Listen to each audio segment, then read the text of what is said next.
Welcome to the Keen on Yoga podcast, bringing you the stories of many people who in various ways are attempting to walk the path of yoga. Our intention is to inspire your own practice and commitment to yoga beyond the mat and in all areas of life. We consider this an offering, a service to the community and labour of love. If you feel inclined, any donations are appreciated. Just visit our page and click the donate button at www.keenonyoga.co.uk/podcast. I hope you enjoy the show.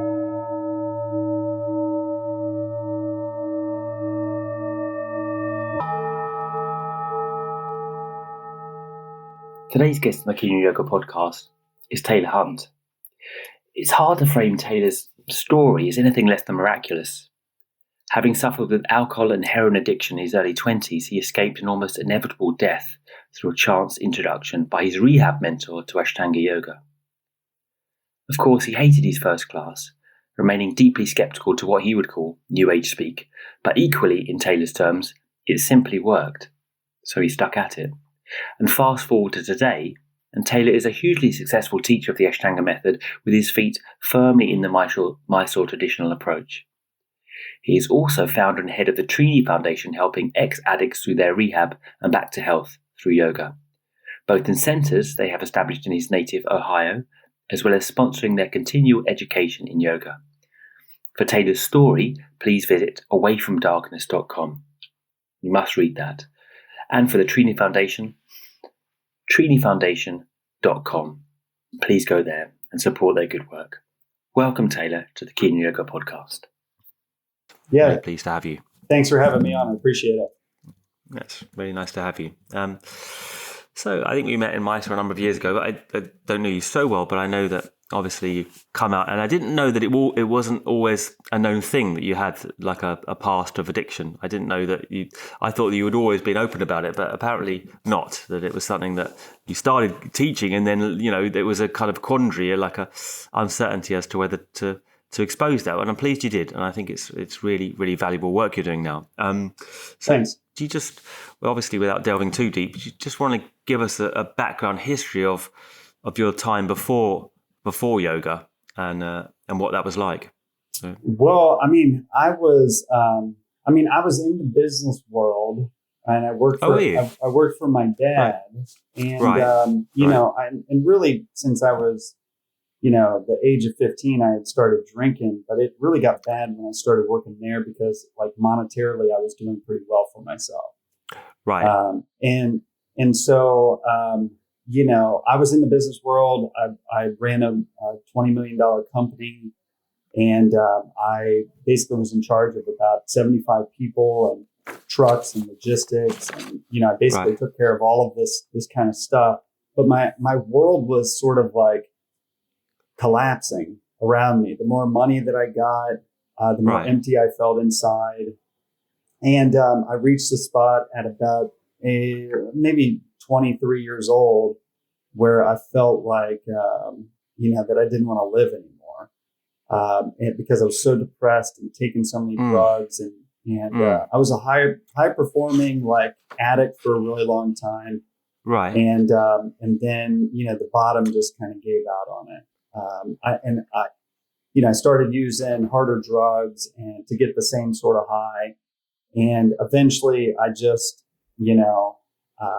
I was a full-fledged drug addict, and I basically gave up everything, including that job, my family, my ties to my dad and mom. Right.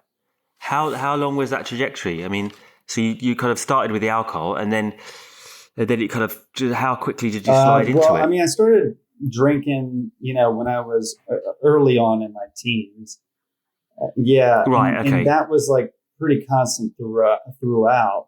And then at about, I would say, about at age 20 is where it sort of all started getting really bad. Yeah. Right. And you held down a job and you managed to function for a while, and then you just couldn't do anything. And I chose not to go to college. I chose to go straight into my dad's business because there was an opportunity, like administrative wise, to do that. And I had sort of like leadership, or at least they thought I had the leadership kind of skill set in order to do the job that was being presented to me. And so, I did that. but I mean, by that time, out of high school, right into like a hard edge capitalist, like competitive business. I was struggling. I was struggling big time. So, what was it that when you say you're struggling? Why were you struggling? Because I think another thing I pick up and listening to other stuff about you is you're quite, for want of a better word, you're quite religious. You're quite devotional. You have a strong yearning for some connection on that level, right? Was that always with you? And was that something which kind of rankled, or was it just the pressures of the work? I mean, it was the pressures of the work, but it was that I was unable to. I was a highly empathetic person. I still am, obviously, and I wasn't able to manage my own emotions. And I was very, I also felt like my life wasn't in alignment, and I was really struggling with I felt like I wasn't supposed to do the job that I was doing, but I was good at it, and I was doing it for the money. Right. And so it was the wrong reason. So there was just a couple misses. But yes, I am deeply spiritual. It matters to me that I have a higher power, a higher power that cares about me, and I try and stay connected to that all the time. But I was struggling really emotionally at that time to understand like what was I experiencing, and I was experiencing a huge level of anxiety, depression. Like feeling like that I didn't have a purpose, although that I was making decent money, I still felt empty inside. And so these things that I was getting, financially and monetarily, like I wasn't filling this void inside. And so I used drugs to fill the void. And it ended up with heroin use, right? Yeah. Right. Yeah. It's scary. I mean, because I certainly tasted a little bit of it. I mean, and it is a funny thing. And I mean, in just terms of talking about addiction, because we have the pub in England, right? Like, I don't know where you have the pub in America, but it was a big part of, I came up from a small town outside London, and that was our social, but people used it on a Friday, Saturday night, right? Like they would go down, all the lads, all us boys, and we would have a drink, and I was 17, obviously it was legal, but and then 18, and but the point was that a lot of these people would have a few drinks and then they would leave it there. But for me, I would start going in the week as well, and and it was, I couldn't really understand why some people could take it or leave it and do it to excess, as we all did, and at the weekends, and just leave it then. And for me, it was, I could see the pull. And if I hadn't found yoga, and one reason I wanted to speak to you is if I hadn't found yoga, I know that, by the time I was at university, I would wake up and have a Guinness at 10 or 11 o'clock as my breakfast, right? And I would carry on like that throughout the day. And I never really went too far further. But I think if I hadn't found yoga after, because I did it for about 2 years of consistent daily drinking, all day, really, just and functioning at university, and I got through. But I think it would have gone there. And I always struggle to find why some people who also have lots of, it's not like we don't all have emotional issues, but why some people are pulled into this and others aren't. Well, I think really like what I struggle with is that it's a disease, and it wants me to continue to drink and use. And so some people can play with that line, but I, if I put the line in the sand, Adam, I'm going over it, or I'm moving the line. And so like there's this craving or compulsion to continue to do it so that I don't have to feel what's in this present moment. It's escaping. And so like I didn't like my situation. I was unable to handle it like emotionally, psychologically, and I wasn't able to change it. And so what I chose to do is live in fantasy. I like live in denial of it too. And so I continued to use. And so like it's this lie that we tell ourselves that is just compounded over and over and over again. So then all of a sudden, like, you don't even know who you are anymore because you've moved your morality so much. You've moved your ethics, all this kind of stuff. And that's what happens to addicts. So it sounds like you were kind of like right there on the line, but I continue to blow past it over and over and over again. Yeah. Yeah. I think at points I was close, but I knew that I couldn't do it forever. I knew I was playing with something and I didn't want to go Something had to change. I had to do Yeah. something something to get out I of never it. had that. I think I would. I never thought that I Yeah. should change. I just knew. Right. I just kept on doing it, and then eventually it became like sort of like slow suicide. You start playing. Yeah. You start playing with Absolutely. heroin. Yeah. It's like you're playing Absolutely. with That's exactly what it is. Did you know when you started it? Did you think, well, this is it for me? When I You know what started I mean? heroin, I thought it was the beginning of the end. Yeah. Really? But you carried on. You carried on anyway. Yeah. I mean, it doesn't make sense, of course, but yeah. Yeah. I mean, you can't explain it to a normal person. But I mean, I really didn't want to be here anymore because at the end of the day, what was happening is that I was suffering. I was suffering. Right. Like I really was suffering big time, and right. Because of all of the things that I already mentioned. So. Yeah.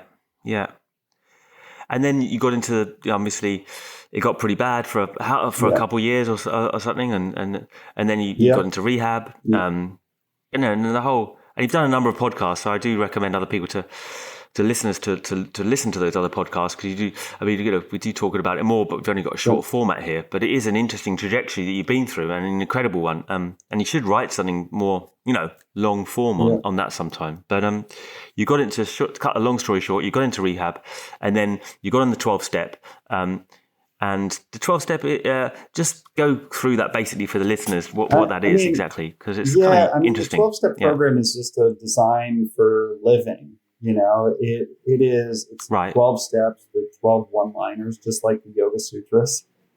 You find a tour guide, a teacher, a sponsor to take you through these steps. You do some reading, you apply the steps to your life, you start to pray, or at least like connect with some sort of higher power, regardless of what it is. It's non-denominational. Yeah. It's whatever you want, right? But they do. But they do recommend you. It's like the Yoga Sutras. It's like you're allowed to pick the God of your understanding. It's like it's the same. It is based in Christianity and that kind of stuff, but it says very clearly like pick the God of your choosing, or higher power. And so I've worked all these steps like. I do them consistently. When I feel off track, I get back on them, but they bring me closer to, they help me clean up my behavior from previous years or daily, clean up my behavior. And they keep me connected and right-sized, like they keep me humble. They make sure that I'm like speaking honestly and truthful and like speaking from a place of integrity in myself. And it's like there's meetings that support it. There's other people in my sobriety, like kind of network, that continue to help me stay kind of in the center of the program. But it's a 12-step program that is supposed to help people get sober and has the highest rate of success. But in order to actually, get the success, you have to put in a lot of work. It's a serious personal journey. And yoga, yoga for me has played like this instrumental part in my 12-step recovery and vice versa. But not everyone does yoga, but there is steps and stuff like that are, or at least one of them that is really focused on prayer and meditation. Yeah, which I think is fantastic. I mean, and it's really it's a strong recommendation, isn't it? It's say without that, I speak with a little knowledge because a close friend of mine, a student who has been a student of mine for many years, has gone through this and the 12 steps. And as I understand, you keep using them as well. That you don't just finish and go out. Yeah. You keep kind of going over them and doing the work. And alcoholism and drug addiction is defined as a chronic relapsing disease that is really fatal if not treated. And so there is no pill or anything like this. The treatment is the 12 steps, and we're never fully like recovered. We're more or less like in remission. And so in order to stay in recovery, you have to continue to work those steps. And if you don't, then like a lot of times people go back out and start drinking again because it's chronic relapsing and progressively fatal. Yeah. How long have you been clean on St. now? Patrick's Day, I had 15 years. So just 50. That's a lot. It's a long bloody time now. But have you ever been close to relapsing again? No. I mean, most of the time. So there's this thing in recovery where we ask ourselves sort of like this question about, maybe at the end of our day, we ask the question like, how many bad decisions are you away from drinking and using again? I've never been closer than 3 bad decisions away. Most of the time, I'm like 7 to 10 bad decisions away, and I feel pretty good about that because like there's plenty of things I can do in between those bad decisions to correct the path. And so, like I've never had the interest to drink again. Every once in a while I catch a whiff of marijuana or bourbon or something like that. And it will kind of elicit a response, but I don't want to go back. That person is not me anymore. Although I've been through those experiences, it's not me. So it doesn't feel compelling.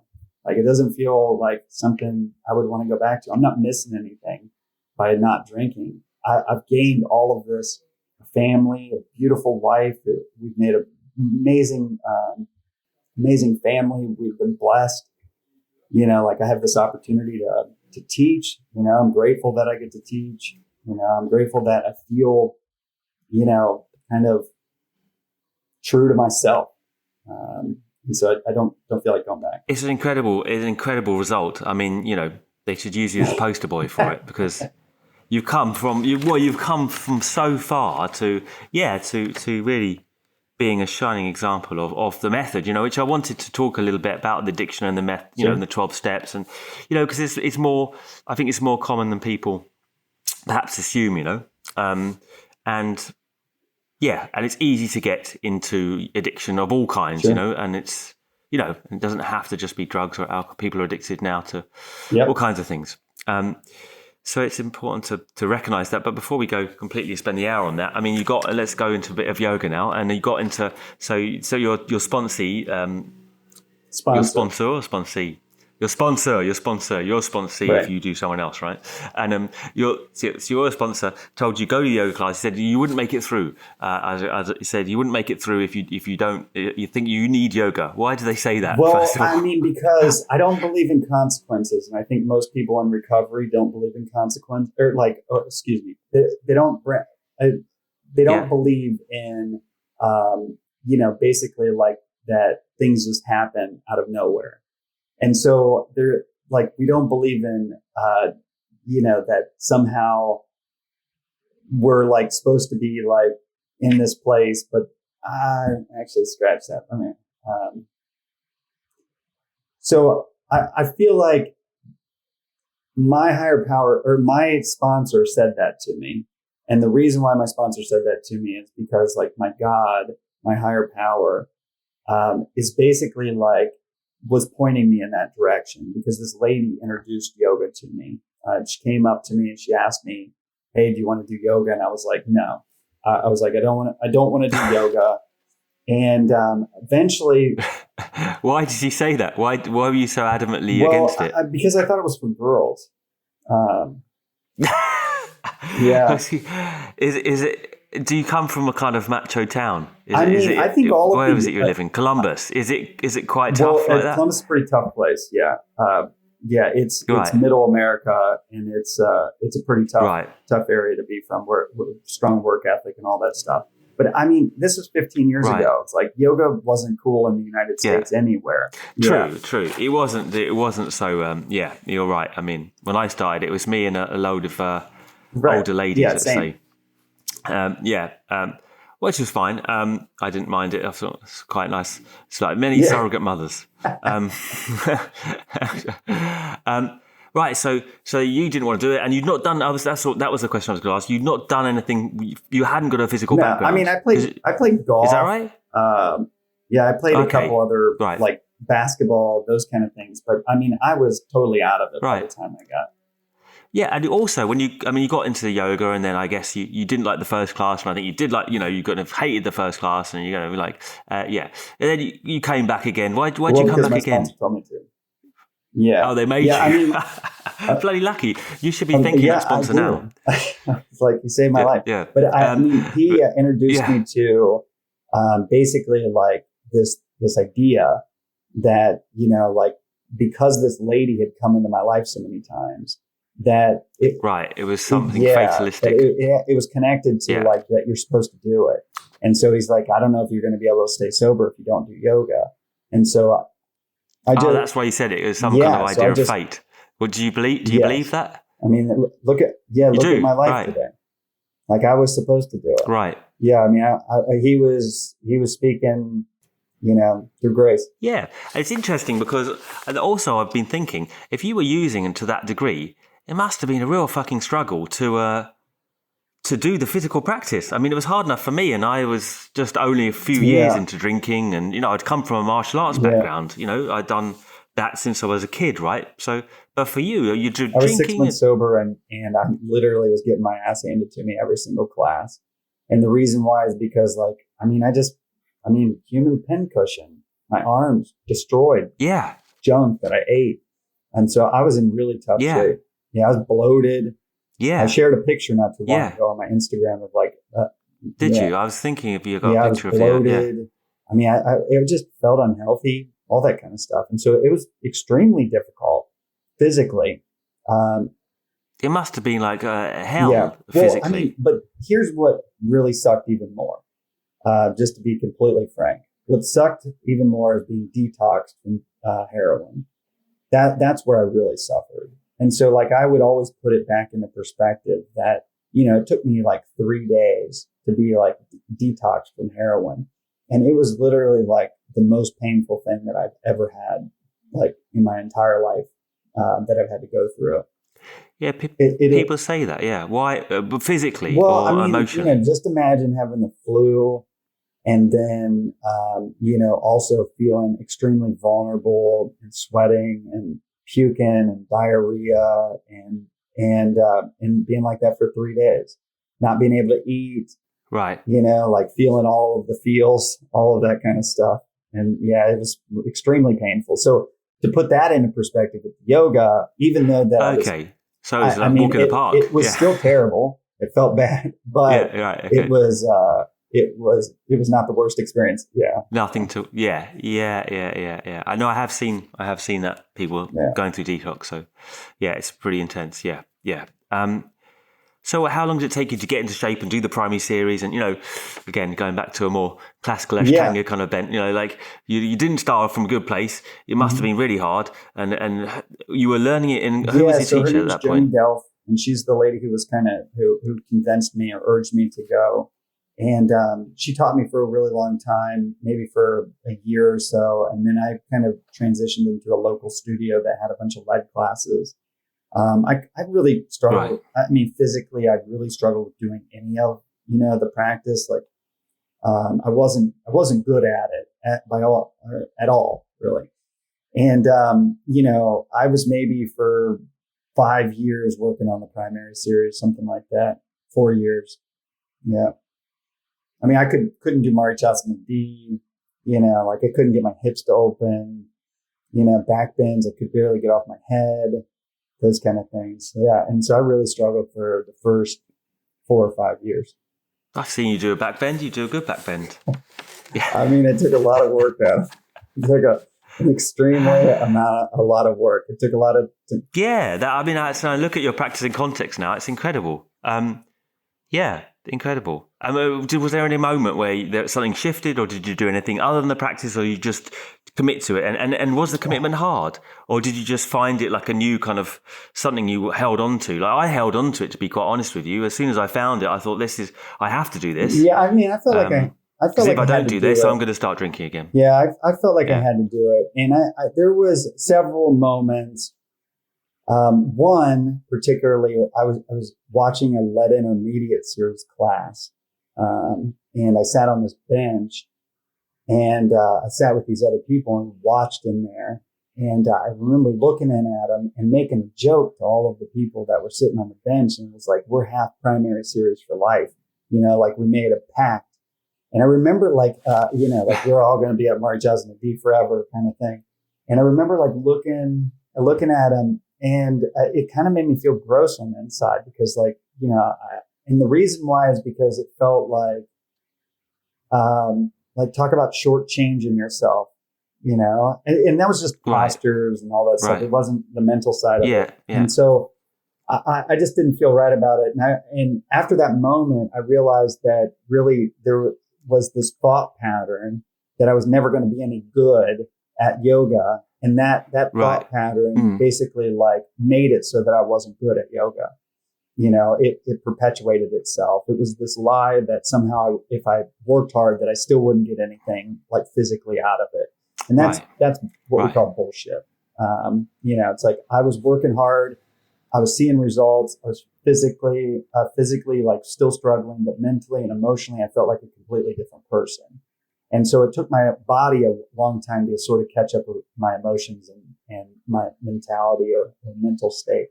So your body was getting good, but you say your emotions were still, you were still thinking that you couldn't do it. You weren't confident. It just took them a long time to or hopeful, more hopeful. Yeah. Where were you seeing the lead class? Was it? It wasn't in Mysore by then. You hadn't gone to Mysore. No, by then. I went to Mysore a couple of years ago. No. They were doing a lead class. Right. Okay. And you started. I didn't ask previously. You started with Ashtanga or started yoga and then you got into Ashtanga and intro class. Yeah. And so 10 weeks we met every Saturday. And she taught us basically like half of the primary series. And did you start self-practice like in between, or would it take longer to get into self-practice? After the second class that I did of the intro class, then I started. You started practicing. Like basically daily. You started on your own. Yeah. And it wasn't hard to keep the discipline for me because I'm a kapha person, so like once you get me started, like I just like continue on the train. Like I don't really get distracted very often. Well, yeah, you had the discipline with your past, as it were. Disciplined you. Well, it is in a way, isn't it? Yeah. Right. And what is it that attracts you to the Ashtanga particularly? Ah, man, that's a loaded question. I think that honestly, it presents so many different things at different moments. There's a time where I really cared about like getting the postures and watching my body unfold. And then there's also been times where it's helped me get over grief from a loss of a friend or grandpa or grandma. There's been times where it's felt like my safe space, the place where I'm able to be vulnerable, showing up on my mat. It's been so many things for me. I mean, it's been purely just discipline, like work, like doing the work and reaping the benefits and all that kind of stuff. It's taught me great lessons because of injury, heartbreak, and all of these kind of things that kind of show up in our lives that we bring onto our mat. And so, it's so much. It's taught me that I can't believe my BS stories, these lies that we tell ourselves because they shortchange us and make us small when really we're like powerful beyond measure. It's literally taught me so much. It's given me a life that I want to live, that I'm happy that I'm living. I'm living, with my best friend, Jessica, and she's my partner. And we have everything that we need. And so, the Ashtanga practice, it provides so much. Like currently right now, because of COVID, it's helping me like get through anxiety, work through and keep moving.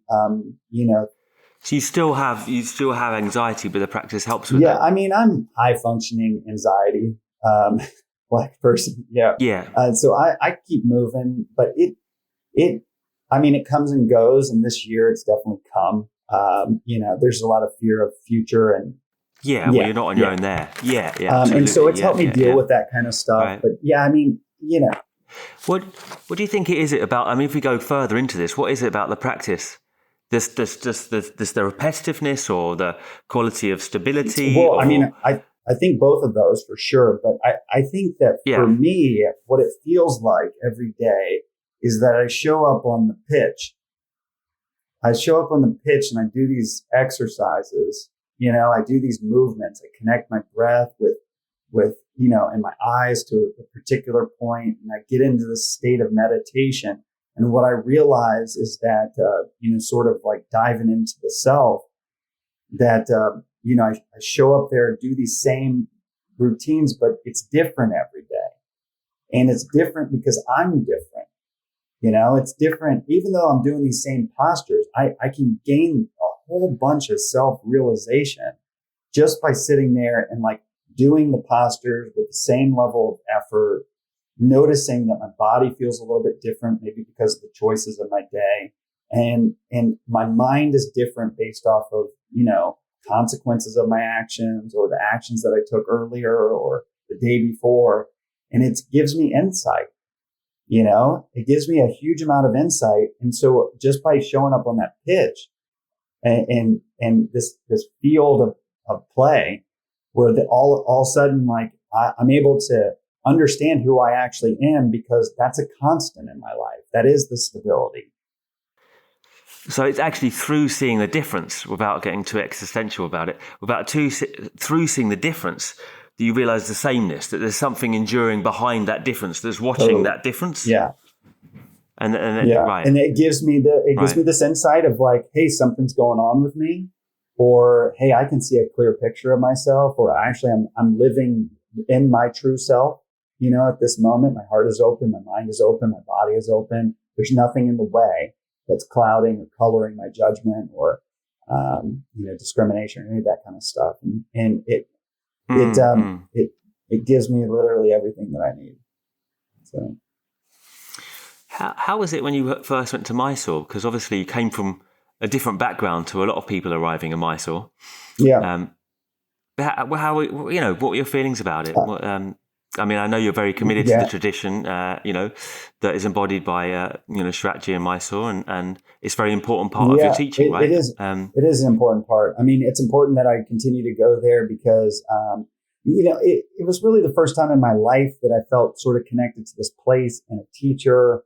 And it felt like sort of a coming home moment to be in Mysore, even though that I hadn't been there before. And this was 2010 or something like that. And there was like this sort of moment where I just felt like I took a deep breath and I was like, oh yeah, this is actually where I'm supposed to be right now. And I've never felt that in my entire life. But when I walked into Mysore, I was like, walked into the old shala and I sat there and I was just like, this is the place that I'm supposed to be right now. And I could feel it in my soul. It was like singing. So, yeah. And I didn't care that people didn't have, Adam, I've always been an outsider. I'm not afraid to share my opinions. I'm not afraid to, put my neck out there. I'm not afraid to, any of these I've always felt like an outsider. And so I didn't really care that I was an outsider just based off of my past going there. I made some friends, but I was there for me. I wasn't there to network or any of that kind of stuff. I was just there to practice and sort of reap the benefits of being a student. And man, it's been a blessed experience every time I go. What's your feeling about the relationship between you and Sharath? That's an important part of it. Having the teacher. Yeah, it's as important as me having a sponsor. Right. Yeah, it's as important because I have to be able to have an honest conversation. I have to have sort of ideals, or he has to have something I look up to. And there is plenty of qualities that I look up to in Sharath.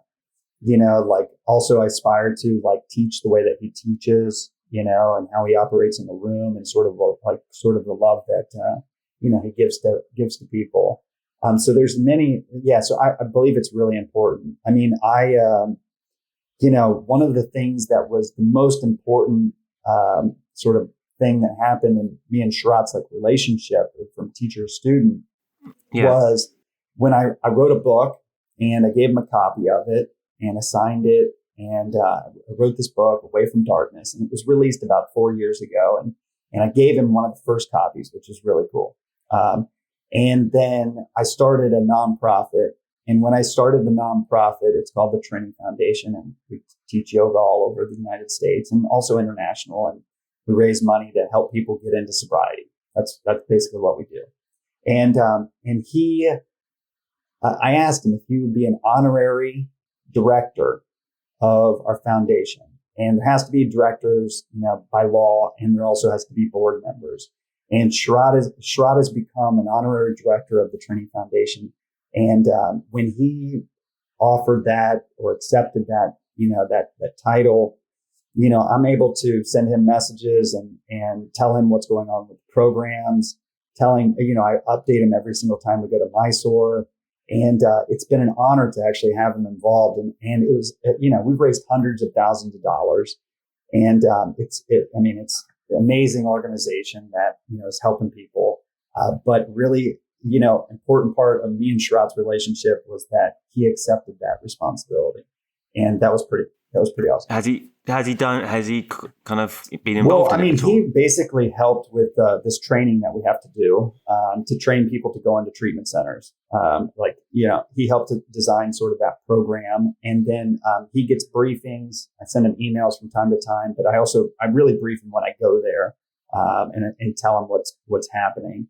But yeah, he's been involved. He understands like what we're doing. He knows that, Ashtanga helps people in addictions, all those kind of things. Really fascinating.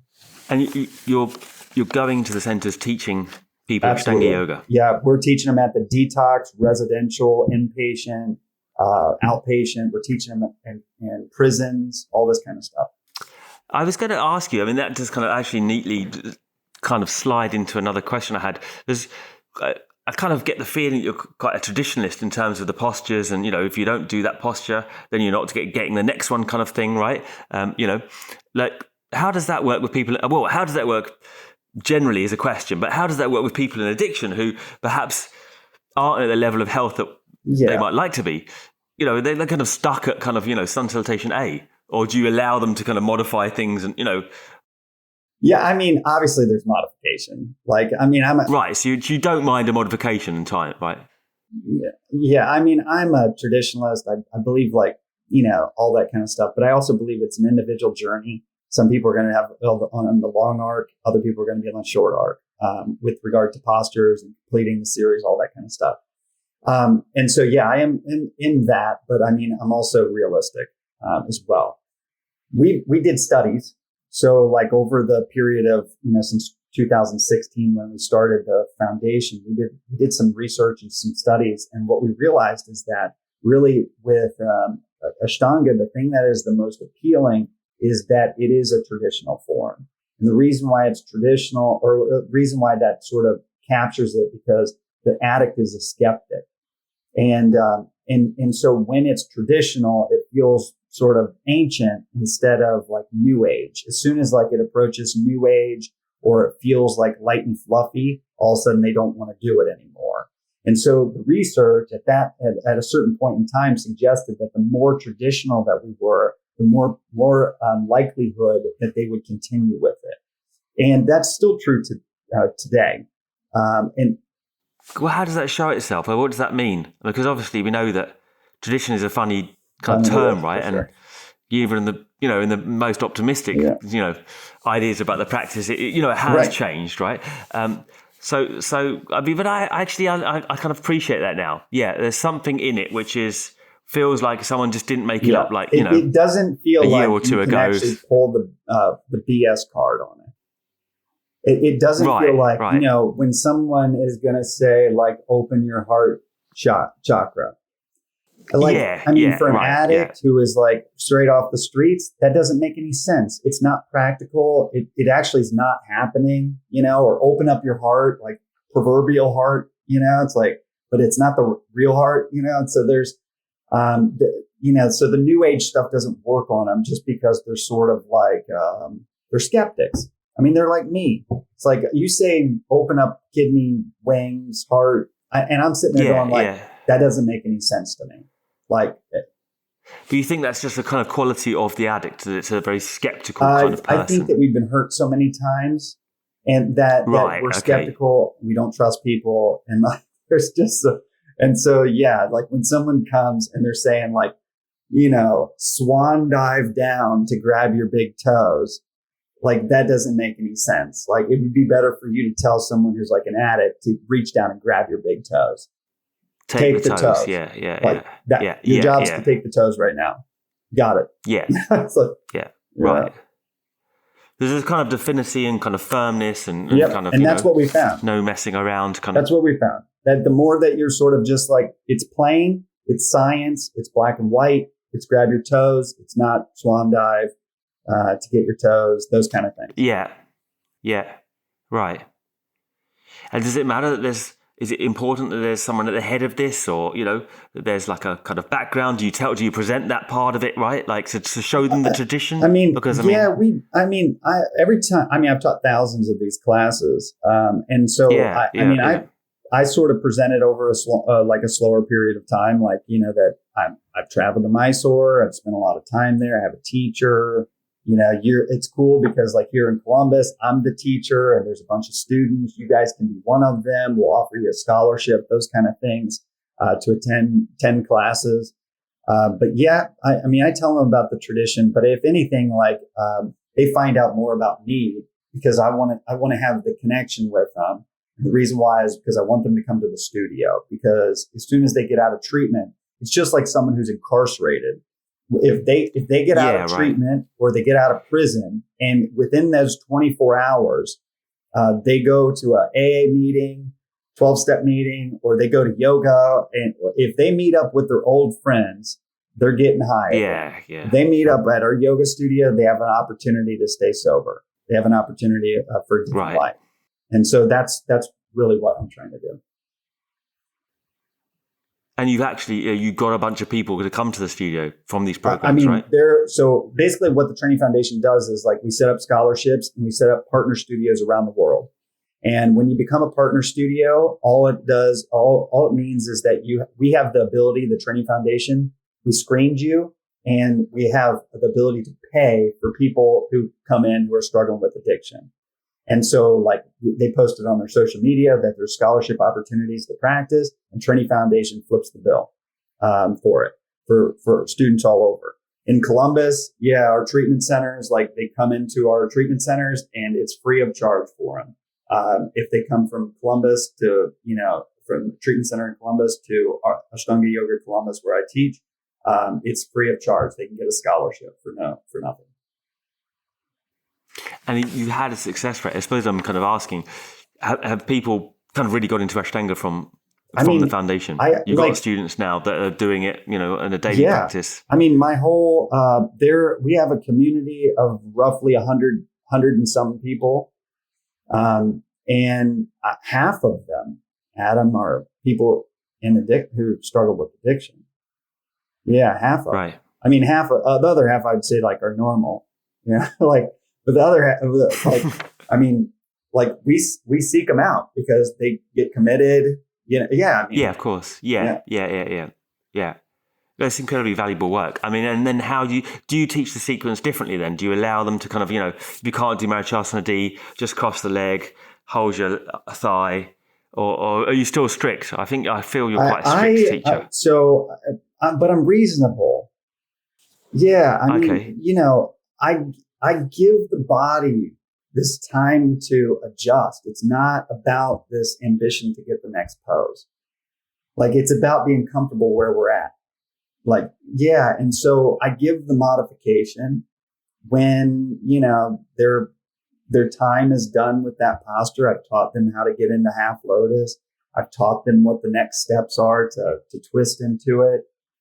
If I don't think that there's a chance that they're ever going to get it, then I'm going to give them the next pose, but if I think that there's a possibility that they could maybe have some lifestyle changes, the hips could open up a little bit more, they could twist a little bit more, and it's a possibility, I'm going to hold them there, because the struggles are the things that teach us the greatest lessons. So who am I to tell this person that they can't get something?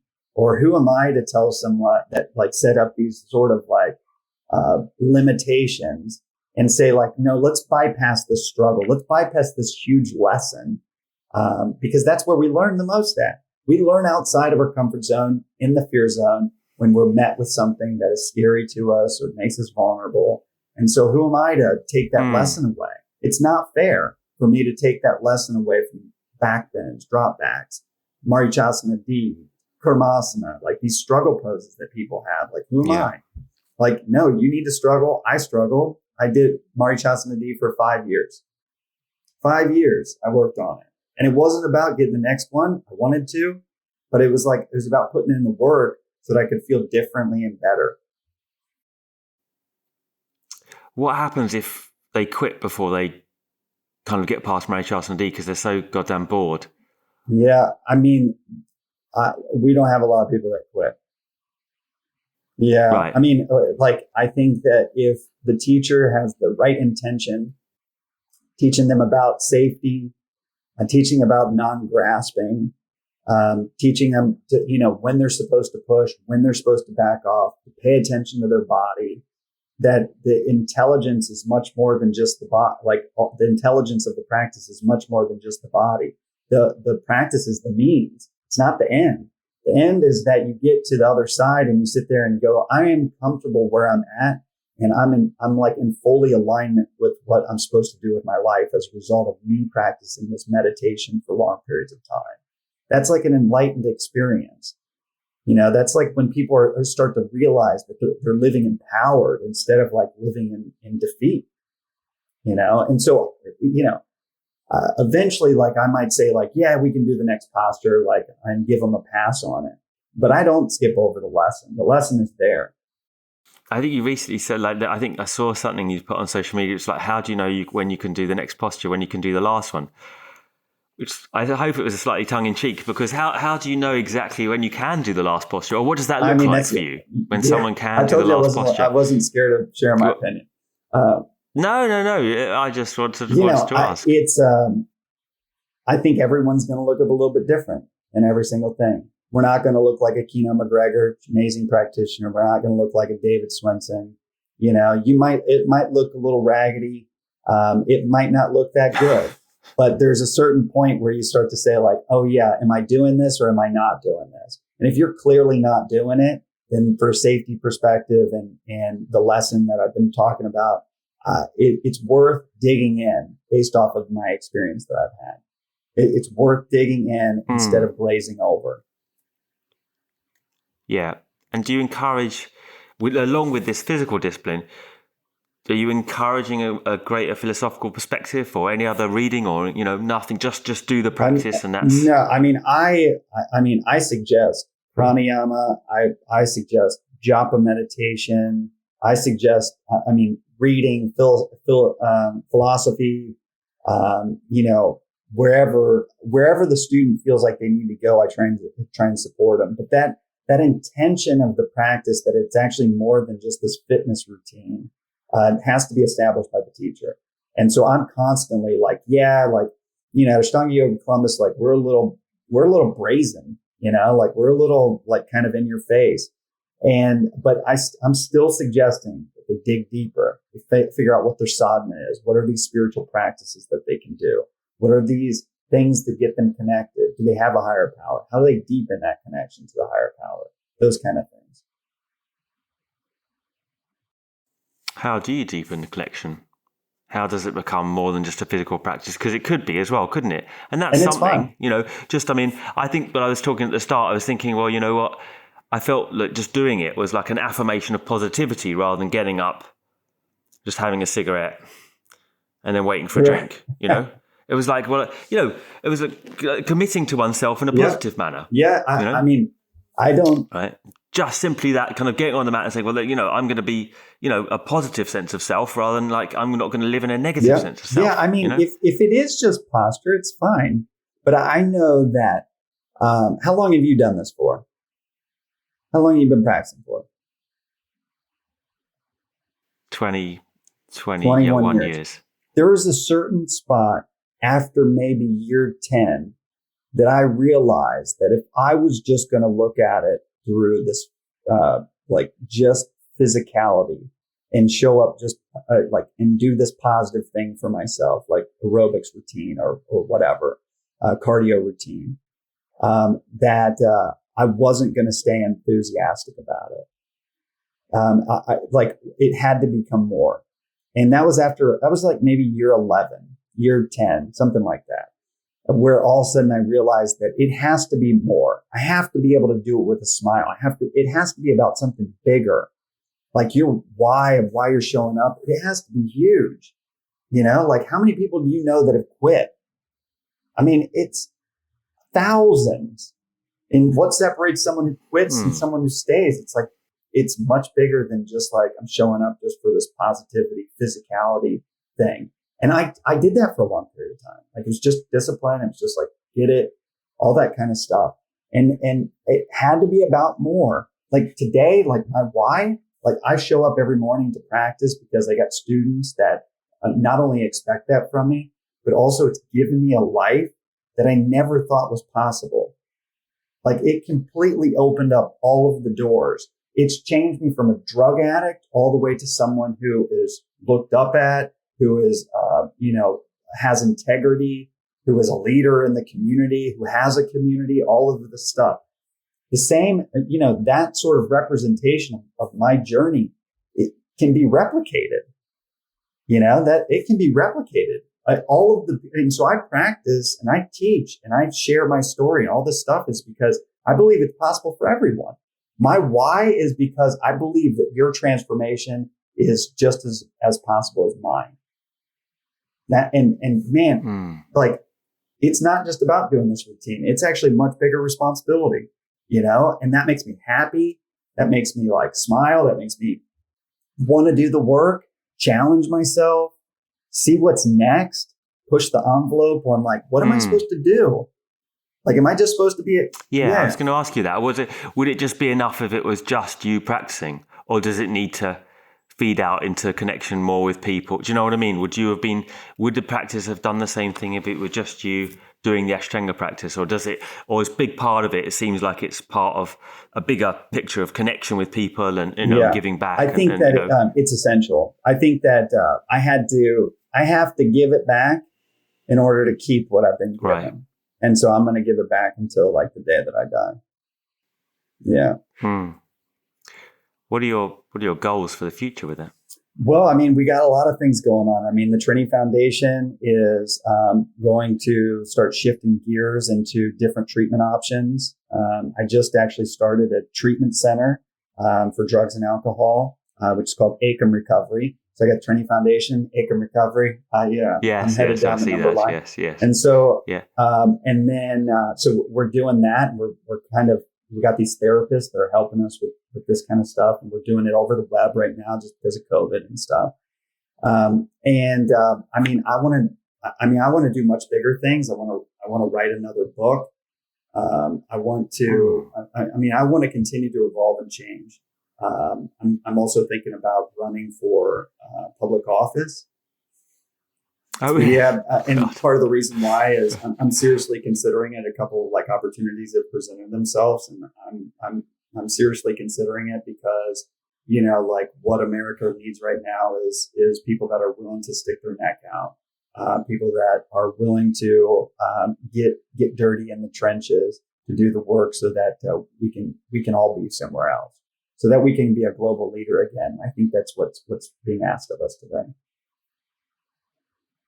How does it feel when you stick your neck out? I mean, this is a kind of relevant question these days, and you get lampooned, because everyone gets it, especially you're on social media quite a lot. Yeah. We all are. And, how do you cope with people criticizing you? And because it's hurtful to everyone, I think, even if the funny thing is, even if you don't know the person, it's still somehow kind of hurtful, right? Like, I saw this. Have you seen that Drive to Survive? It's a Netflix documentary on racing car drivers, and there's this racing car driver on there, and he got a criticism the day before on his social media. Someone says, "Oh, you're no good. You're going to lose," and you could see it really hurt. He didn't know the person, but it hurt him. It's a weird thing, isn't it? Social media is a completely different animal, but I mean, I believe that in order to be a leader, you're going to have to be as comfortable in your own skin as you possibly can. And you should expect that you're going to get criticism, regardless of whether or not you make a joke you make a tongue-in-cheek thing, slapstick humor, whatever it is, like I get a bunch of heat for it. I continuously, I get a lot of heat. And it's because I'm not scared of sharing my opinion. I get a lot of heat from it. I did sort of like a tongue-in-cheek kind of put it out there, and put something on there. And I've still to this day, this is a month later, I'm getting, articles written about me, from people that I thought were friends. I'm getting messages on my social media and, and all, not that I want to go in it or anything, but I mean. Yeah, right. I don't know what it was. I took it down. I shut it down. I shut it down because really, I was making a point and then no one gives you an opportunity to actually clear up what the point is because they just continue to yell and they're super tough behind a computer screen. Yeah. How do you cope with that? I mean, does it get you? No, I don't think it really gets to me. And there was a couple days where I was like, do I owe this apology? Do I owe an apology? Do I owe a better apology? Because I ended up apologizing, and eventually I kind of came up with it that, what other people think about you is what they think and share about you is none of your business. My job is to stay in my own lane. And I would suggest everyone who's listening or any of this kind of stuff, the best thing that you can do for your own mental health is to stay in your own lane. Be your person, stay in your own lane. If comments bother you, shut off the comments, turn them off if they bother you that bad. But if you're going to stick your neck out and you're going to be a leader in the yoga community or a leader, in the government or any of these kind of things, just know that that's what you're accepting. And the leader has to take some of the flack. And that's part of it. So. Yeah. All right. Well, we're almost done an hour. I suppose I would ask you, what's your greatest inspiration? And a couple of short, little fun questions to end with. I currently right now, what I'm finding my greatest inspiration is from. I recently recorded an audiobook, and the audiobook was for my book. I did it over quarantine, shelter in place thing. And what I started realizing that when reading it, that I gain almost all of my inspiration through my family. It's been really inspiring to see sort of my wife go through the same sort of recovery thing as what I've gone through. It's all. Oh, she was in recovery as well. And then it's been really inspiring to see my kids grow up and sort of get older. My daughter's 11 now. She's super tall. And my sons are getting bigger. It's been really inspiring to see them, learn how to play t-ball or baseball, watch my daughter go to volleyball. And so my greatest inspiration right now is coming through my family. And the reason why I mentioned the audiobook is because looking back on sort of my relationship to my mom and my dad, there was a time that I would tell you that I didn't have a very good childhood. And through reading my book again, what I realized is that my childhood was awesome. And there was a point in time where I took a detour, and that was me. That wasn't my childhood. My childhood with my parents was great. They did the best job they could. And so I'm getting a lot of inspiration. I used to think my dad was crazy. Used to think my mom was full of nonsense. Right. And now there's wisdom there. And I don't know if that's me getting older. That wisdom has given me inspiration because I never looked at it like that. And so right now my family is my family's giving me everything I need right now. Yeah. And what, I mean, I probably shouldn't ask you this, but what we always do end on the guilty pleasure question. What is your guilty pleasure? What is your guilty pleasure it's so now? American. Well, it's meant to be light-hearted, but it doesn't sound light-hearted at the end of this interview. It is literally an American guilty pleasure, and it's so American. Watching baseball with some pretzels. It's root beer floats. I like root beer. Yeah, I know root beer root beer floats. float. Like Yeah, literally, there was a time when I was learning the third series that every single day I had a root beer float for like a year straight. My wife will tell you the exact same thing. And I don't know if I needed the sugar or calories or something like that, but I was just like, and so my guilty pleasure is root beer floats. For people that don't know about that, that's like ice cream with root beer, which is ice cream and with like soda, root beer. And the root beer is a very funny taste for people that don't know it. It's like antiseptic and Coca-Cola kind of combined, but it's somehow pleasant, even though it shouldn't be. But it is. Yeah, that's my guilty pleasure. Yeah. All right, man. Well, it's been a pleasure to talk to you today, and I'm really wishing you the best of luck for that, for your great work in the future. Thank you so much for having me on. So, thanks for coming on the show. All right, thanks, Taylor.